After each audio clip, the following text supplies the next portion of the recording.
2017년도인가 18년도인가 정확하게 기억이 안 나는데요. 여름에 한번 제가 영생교회에서 방문을 해서 웨스트민스터 신학교에서 일하고 있을 때 저희 부총장님과 함께 와서 이 자리 옆에서 부총장님의 영어를 번역을 하다 백 목사님께 쫓겨난 기억이 있습니다.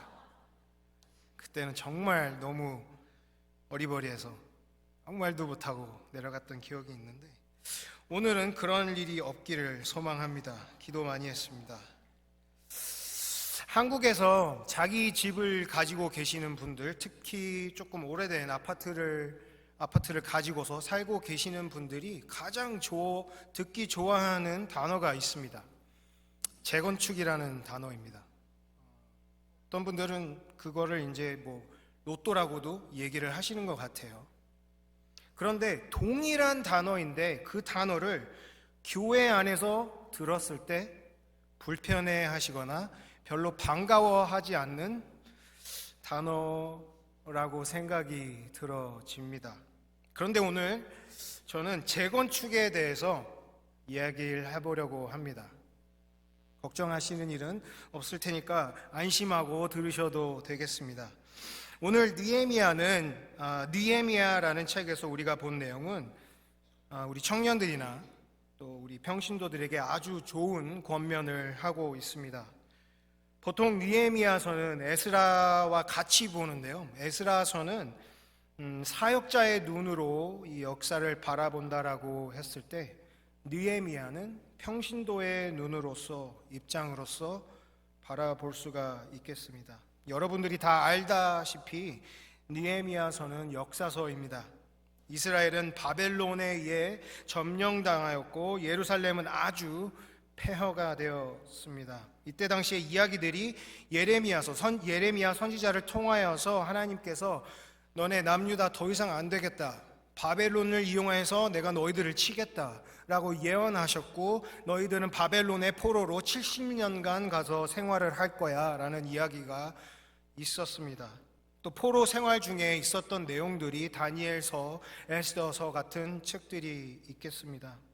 오늘 이 역사서인 느헤미야서에서 특별히 오늘 읽었던 3장에서 우리는 세 가지를 보길 원합니다. 첫 번째는 우리가 평신도의 사역을 보기 원합니다. 두 번째로는 사역에 구분이 없는 모습을 보길 또 소망하고요. 마지막으로는 그 언약을, 하나님을 사모하는 마음을 보길 원합니다. 먼저 평신도의 사역을 보겠습니다. 느헤미야는 그 바벨론 포로 생활 중에 바벨론에서 소위 말하는 잘 나가던 사람이었습니다. 느헤미야서 1장 11절에 보면은 그때에 내가 왕의 술관원이 되었느니라 라는 말씀이 있습니다. 이때 당시의 직업이지만, 왕의 술관원이라는 직업이었지만 지금 말로 하자면 아마 소믈리에라는 직업을 갖고 있지 않았나 싶습니다. 그것도 그냥 소믈리에가 아니라 왕을 위해 고용된 왕실의 소믈리에였습니다. 왕에게 술을 따를 뿐만 아니라 왕에게 올라갈 모든 술을 관리하고 감독하고 감별했던 것이 그의 주 업무였던 것이죠. 왕이 술에 관한 아무것도 모르는 사람을 술관원으로 앉혔을까요? 아니겠죠. 그 세대의 그 지역의 최고라 하는 사람에게 그 관직을 주었을 것입니다. 이때 당시에 술이라는 것이 물론 즐기기 위한 음료이기도 하지만 물을 정화하는 기술이 부족했기 때문에 많은 경우 과일 주스를 만들어서 저장해놓고 마셨기 때문에 그 과일 주스가 시간이 지났을 때 술이 되는 일들이 있었기에, 이때 당시 술이라고 하는 것은 어떻게 보면은 매일 마셔야 되는 물과 같은 역할을 하는 겁니다. 그렇기 때문에 이 평소에 매일 함께 해야 하는 그 음료를 맡기고 이 사람을 믿고 맡겼던, 그런 일을 담당했던 느헤미야였습니다. 그런데 어느 날 느헤미야는 동생을 통해서 예루살렘 성전이 재건축되고 있다는 얘기를 듣게 되었습니다. 그런데 성전이 재건축되고 있지만 그것을 보호할 성벽이 없다라는 것을 듣고서 걱정을 하게 되었고, 느헤미야는 그것을 가지고 하나님께 매달리고 기도했습니다. 하나님께서 그의 기도를 들으시고 응답하셔서 바사왕 아닥사스다의 마음을 부드럽게 하셔서 느헤미야에게 복을 더하고 또 성벽을 재건축할 수 있는 재료들을 주며 또 총독으로 그곳에 가게끔 허락을 해줍니다. 오늘 읽은 느헤미야 3장도 동일합니다. 느헤미야가 예루살렘에 들어가서 이제 성벽을 재건축하는데, 오늘 읽은 내용 또 전체 3장 전체의 내용을 보면은 굉장히 느헤미야 말고도 굉장히 많은 평신도들이 나와서 성전을 건축하는 것을, 성벽을 건축하는 것을 볼 수가 있습니다. 1장에 보면 대제사장 엘리야십이 그의 형제 제사장들과 함께 일어나 양문을 건축하여 2절 여리고 사람들이 건축하였고 이므리의 아들 삭굴이 건축하였으며 어문은 하스나의 자손들이 건축하여, 그리고 굉장히 많은 발음하기 어려운 히브리 사람들이 계속해서 나오고 건축하였고 중수하였다라고 이야기가 나옵니다. 오늘 시간상 저희가 13절까지밖에 읽지 않았지만 오늘의 내용은 전체의 3장을 볼 수가 있는데요. 왜냐하면 계속해서 어떤 사람이 어디를 중수하였고 어떤 사람이 어디를 중수하였고 성벽의 북쪽, 서쪽, 남쪽, 동쪽을 돌아가면서 어떤 사람이 어떻게 무엇을 중수하였다라고 이야기가 나옵니다. 오늘 읽은 내용은 북쪽과 서쪽 벽의 성벽 내용인데요, 아마도 바벨론이 북쪽에서부터 예루살렘으로 들어왔기 때문에 여러분들 옛날 영화들을, 그런 시대극들을 영화를 보시면은 아시다시피 처음에 성벽을 부술 때 굉장히 돌도 던지고 불도 던지고 많이 던지죠. 그래서 처음으로 어택을 받은, 공격을 받은 성벽들은 굉장히 많은 부서짐이 있습니다. 북쪽에서 들어왔기 때문에 이 북쪽 성벽은 굉장히 많이 처참하게 부서져 있는 모습이었을 것입니다. 그 성벽 아래 모여서 느헤미야의 인도 아래 시작된 성곽 건축의 일은 대제사장을 비롯하여 유다 나라의 각계각층의 사람들의 참여로 이루어졌습니다. 단순히 남자만 했던 것이 아니고 딸들도 모여서 이 성벽 건축에 함께 참여했다라는 것이죠. 우리는 여러분들 생각해 볼 때 복 받는 것은 떨어지는 부스러기보단 상위에 있는 제대로 된 복을 받기를 소망합니다. 그런데 일할 때 있어서는, 교회 안에서의 일은 다른 이들이 먼저 하길 기다리고 나머지 부스러기 일을 하고 싶어 할 때가 있지 않나 싶습니다. 우리 영생교회 분들은, 또 우리 청년들은 벌써 건강한 믿음이 있으시기에 그렇지 않지만 어떤 교회에서는 다른 분들은 그렇다라는 거예요. 우리 청년들은 벌써 교회 안에서 많이 사역하고 있다는 것 알고 있습니다. 하지만 지금 사역하고 있지 않은 분들이 있다면 사역에 같이 동참하길 소망합니다. 또 이 자리에 앉으신 분들 중에서도 지금 많이 일을 하고 계시는 분들 이외에 사역을 하고 계시지 않는 분들이 있다면 동참하시길 소망합니다.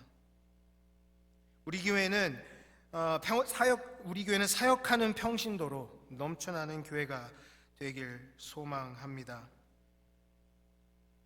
사역할 때 이 느헤미야 3장에 나왔던 평신도들처럼 일에 구분 없이 사역하기를 소망합니다.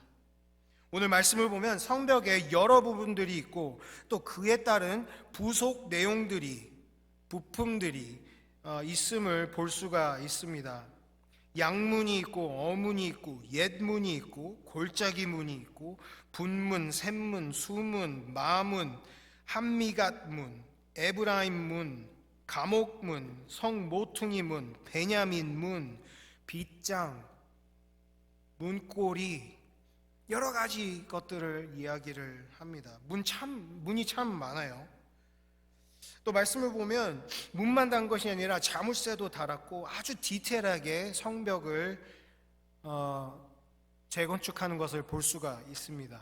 아마도 공격을 당해봤었기 때문에 다시 그런 일이 벌어지지 않게 하기 위해서 더 꼼꼼하게 생각했던 것 같습니다. 또 어떤 이는 1000규빗이나 되는 성벽을 건축했더라고 나옵니다. 1000규빗이 약 450m라고 합니다. 굉장히 긴 성벽을 건축했던 거죠.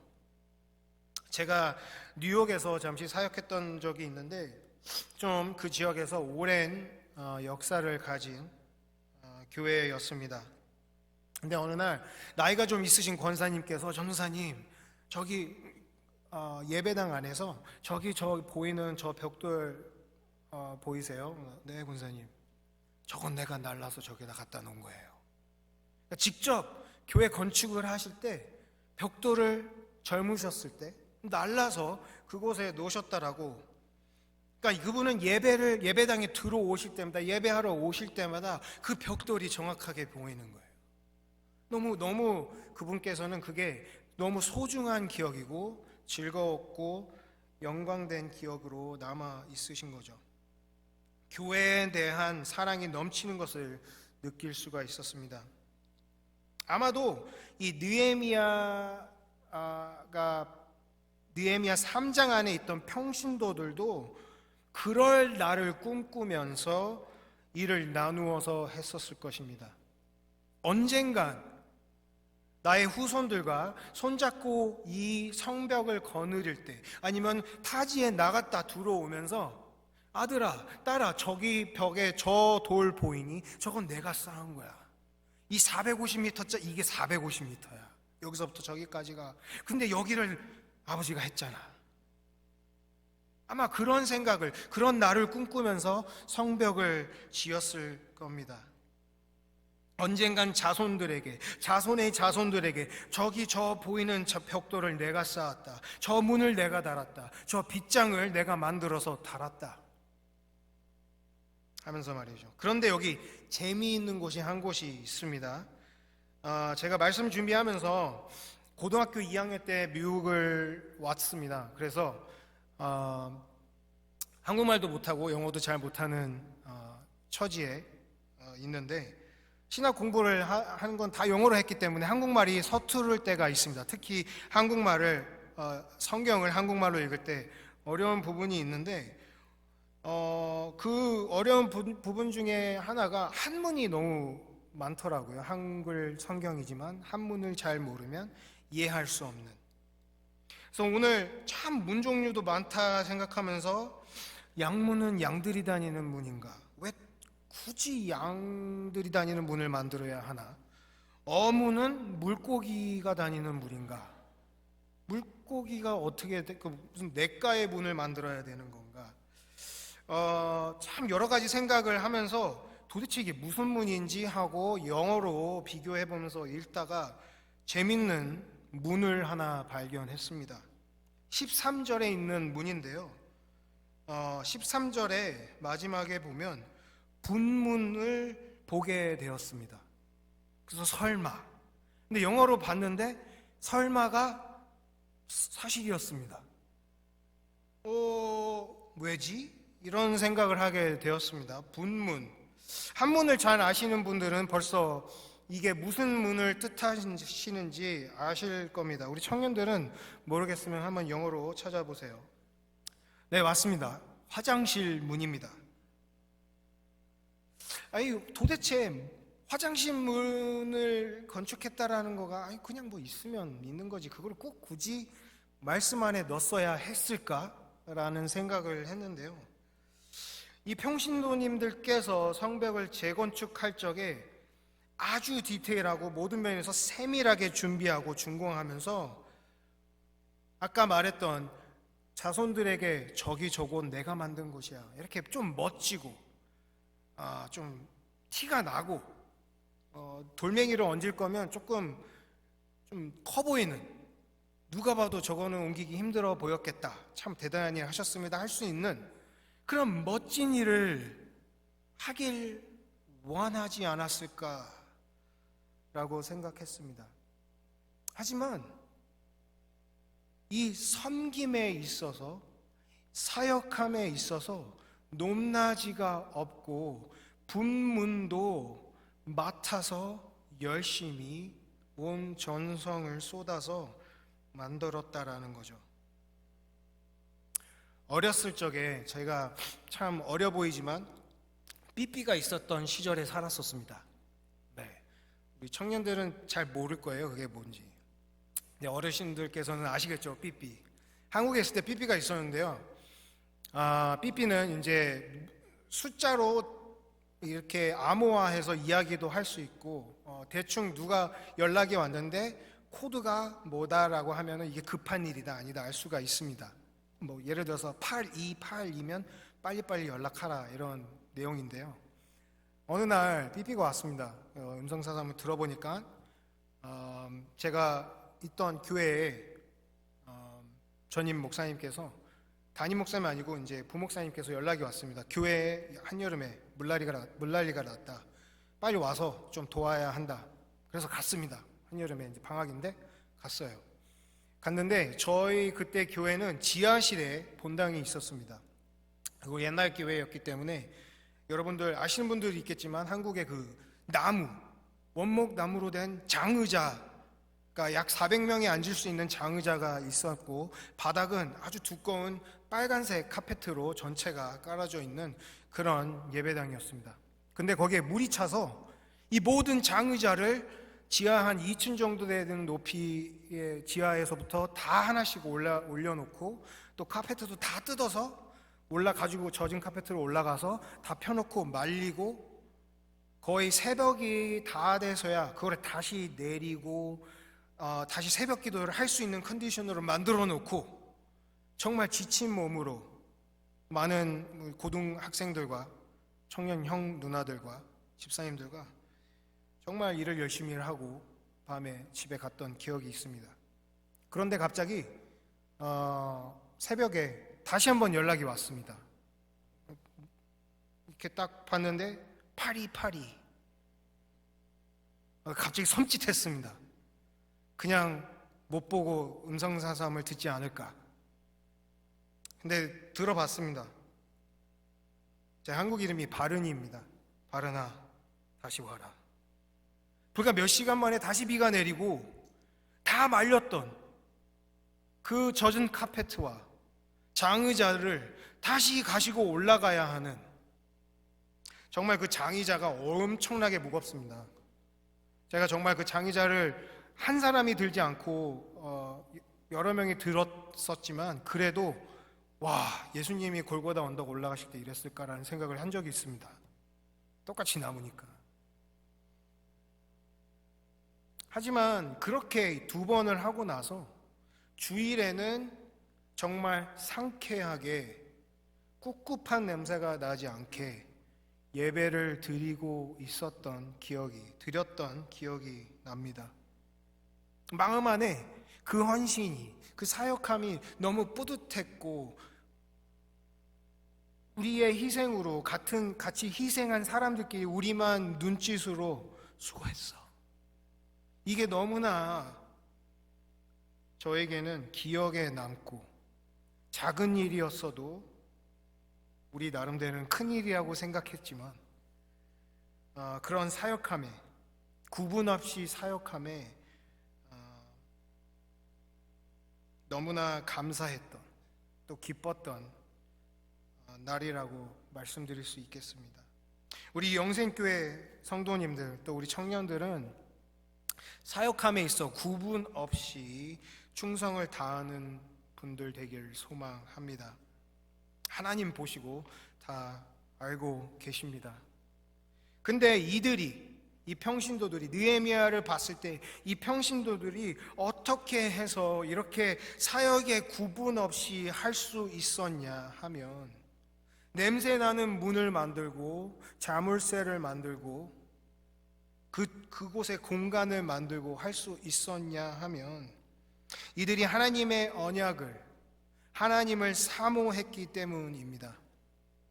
예레미야에 보시면 남유다 백성이 다시 바벨론 포로로 70년 갈 것이다 하실 적에 가서 살아라, 가서 살고 결혼도 하고 애도 낳고 살아라 하면서 거기 가서 나를 다시 의지하는 것을 배울 거야.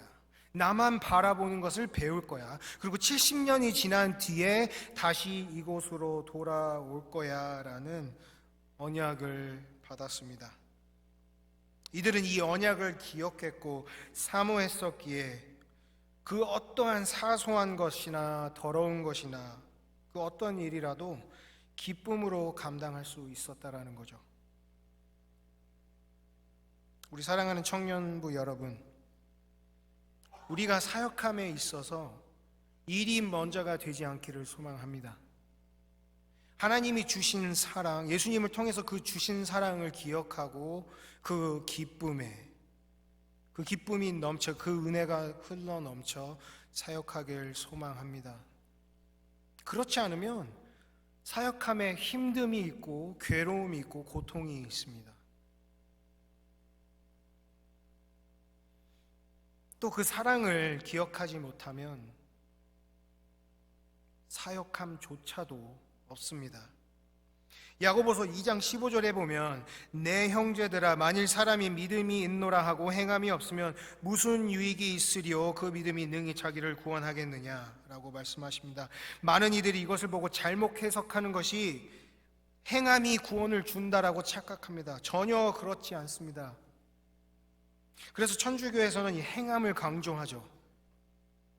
근데 야고보서가 이 했던 말씀은 그 전의 말씀 구절들을 본다라면 복음이 먼저입니다. 하나님을 알고 예수님께서 나에게 오셨고 나는 사랑받을 자격이 없지만 먼저 선택하셔서 사랑하셨기에 나는 은혜 입은 자입니다 라고 먼저 이야기하고 그 사랑받은 자들은 행함이 있습니다 라고 야고보서는 이야기하고 있습니다.